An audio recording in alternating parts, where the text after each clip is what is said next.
Hi hello ಸ್ನೇಹಿತರೆ, welcome to tractor Pragati YouTube ಚಾನಲ್ಗೆ ಎಲ್ಲರಿಗೂ ಆತ್ಮೀಯವಾದಂಥ ಸ್ವಾಗತ. ಸ್ನೇಹಿತರೆ, ಇವತ್ತಿನ ಇದೊಂದು ವಿಡಿಯೋದಲ್ಲಿ ಸ್ನೇಹಿತರೆ ಸೋನಾಲಿಕಾ ಟ್ರ್ಯಾಕ್ಟರು ಮಾರಾಟಕ್ಕೆ ಸಿದ್ಧವಾಗಿದೆ. ಇದಕ್ಕೂ ಮುನ್ನ ಸ್ನೇಹಿತರೆ ಟ್ರ್ಯಾಕ್ಟರ್ ಪ್ರಗತಿ ಯೂಟ್ಯೂಬ್ ಚಾನಲ್ನ ಸಬ್ಸ್ಕ್ರೈಬ್ ಆಗದಿದ್ದರೆ ಸಬ್ಸ್ಕ್ರೈಬ್ ಆಗಿ. ನಾವು ಪ್ರತಿದಿನ ಸೆಕೆಂಡ್ ಹ್ಯಾಂಡ್ ವಾಹನಗಳು ಮಾರಾಟಕ್ಕಿದ್ದು ಬಂದರೆ ಅವುಗಳ ವಿಡಿಯೋವನ್ನು ಅಪ್ಲೋಡ್ ಮಾಡ್ತಾ ಇರ್ತವೆ. ಚಾನಲನ್ನು ಈಗಲೇ ಸಬ್ಸ್ಕ್ರೈಬ್ ಆಗಿ.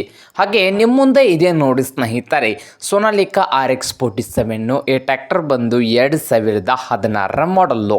2016 ಮಾಡಲನ್ನು ಹೊಂದಿದ್ದು ಪವರ್ ಸ್ಟೀರಿಂಗು ಹಾಗೆ ಆಯಿಲ್ ಬ್ರೇಕನ್ನು ಕೂಡ ಹೊಂದಿದೆ. ಹಾಗೆ ಇಂಜನ್ ಆ್ಯಂಡ್ ಗೇರ್ ಬಾಕ್ಸ್ ಕೂಡ ಗುಡ್ ಕಂಡೀಷನಲ್ಲಿ ಇದ್ದು, ಈ ಸೋನಾಲಿಕಾ RX 47 ಟ್ರ್ಯಾಕ್ಟರ್ನ ಮಾರಾಟದ ಪ್ರೈಸ್ ಬಂದು 2016 ಮಾಡಲ್ ಇದೆ. 3,75,000 ಓನರ್ ಹೇಳ್ತಾ ಇದ್ದಾರೆ. 3,75,000 ಓನರ್ ಹೇಳ್ತಾ ಇದ್ದು, ಇದೇನು ಫೈನಲ್ ಆಗುವುದಿಲ್ಲ, ಇನ್ನು ವ್ಯವಹಾರ ಕೂತ್ರೆ ಹೆಚ್ಚು ಕಡಿಮೆ ಆಗ್ತದೆ ಸ್ನೇಹಿತರೆ. ಹಾಗೆ ಈ ಸೋನಾಲಿಕಾ RX 47 ಟ್ರ್ಯಾಕ್ಟರ್ ಇರುವ ಲೊಕೇಶನ್ ಬಂದು ಸ್ನೇಹಿತರೆ ನಿಪ್ಪಾಣಿ ಲೊಕೇಶನಲ್ಲಿ ಮಾರಾಟಕ್ಕೆ ಇದೆ. ನಿಮಗೇನಾದರೂ ಬೇಕಾಗಿದ್ದರೆ ಓನರ್ಗೆ ಕರೆ ಮಾಡಿ ಖರೀದಿ ಮಾಡಿ. ಓನರ್ ನಂಬರು ವಿಡಿಯೋದ ತೆಳಗಿರುವ ಟೈಟಲ್ನಲ್ಲಿ ನಂಬರ್ ಇದೆ, ಆ ನಂಬರ್ಗೆ ಕರೆ ಮಾಡಿ ಖರೀದಿ ಮಾಡಿ. ಹಾಗೆ ಚಾನಲ್ ಕೂಡ ಸಬ್ಸ್ಕ್ರೈಬ್ ಆಗಿ. ವಿಡಿಯೋ ಇಷ್ಟವಾದರೆ ಲೈಕ್ ಕೂಡ ಮಾಡಿ ಸ್ನೇಹಿತರೆ.